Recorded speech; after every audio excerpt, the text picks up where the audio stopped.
Anyway, back on now. The last one of the first, I won't say half, first third. Please welcome James Domestic.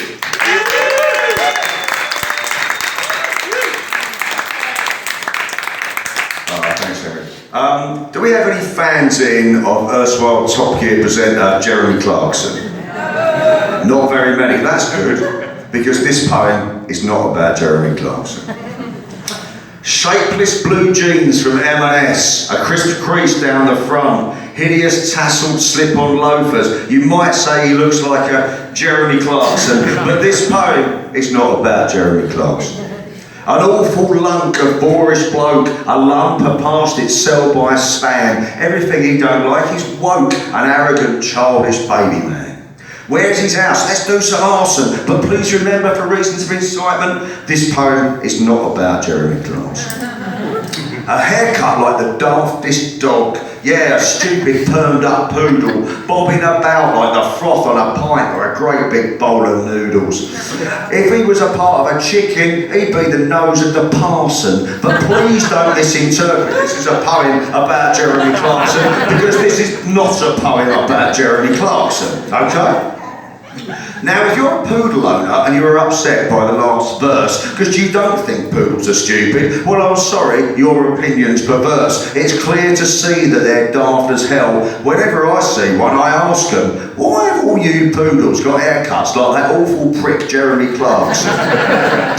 But no, before you ask, and people do sometimes ask, and as the title clearly implies, this poem is definitely not about Jeremy Clarkson.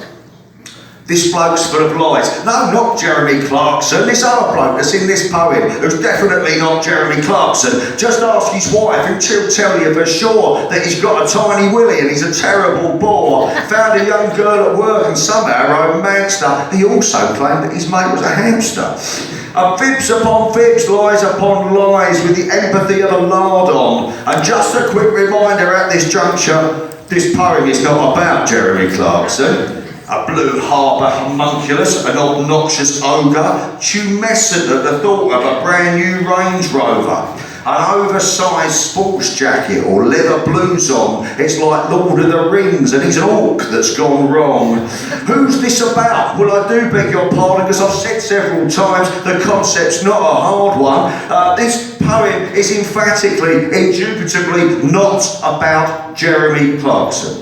A bully in the workplace, he got himself the sack, but sadly the dullard found his way back. He's got a face like a pillowcase full of cold sick and gives all right thinking people the ick. No insight or wisdom that he could pass on. Please, for God's sake, stop calling me up in the middle of the night and asking me if this poem is about Jeremy Clarkson, because this poem, right, could not be less about Jeremy Clarkson. He's a bit of a lad or so, he thinks, and he's casual racism, but it's only hijinks. Don't get worked up, you people want to be offended, you bloody girly snowflakes are just a bunch of benders. He calls this plain speaking, but it's verbal corpulence. It's painful how full he is of his own self-importance. A rugger bugger, a toxic oath, and frankly, a bit of a bastard. This last time I performed this poem, someone in the audience shouted, "This poem is about Jeremy Clarkson," but I can assure you, and any lawyers present who may act on behalf of the man who smell a lucrative lawsuit in the offing, that this poem, the one I'm doing here right now, yes, this actual poem is absolutely, without question, despite any speculation on your part, which is entirely your own affair and nothing to do with the actual content of this poem whatsoever, I can assure you categorically, and I beg you to hearken, that this poem is not about Jeremy Clarkson.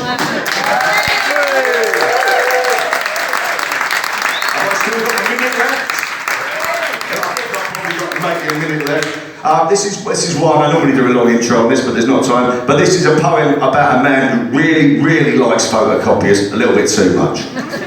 Phil fancied photocopiers. Each and every click and whir from their solid plastic bodies was a sex kitten's purr.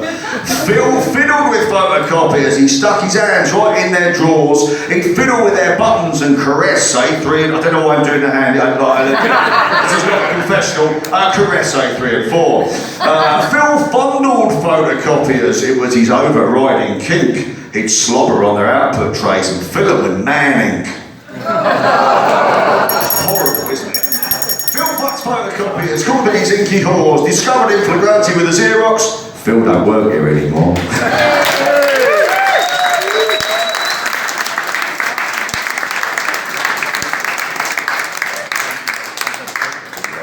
I've got the awful impression of Manning coming right now. Now that was number 6, James domestic, or you could just write not Jeremy Clarkson. We'll know what you mean. Thank you, that was brilliant.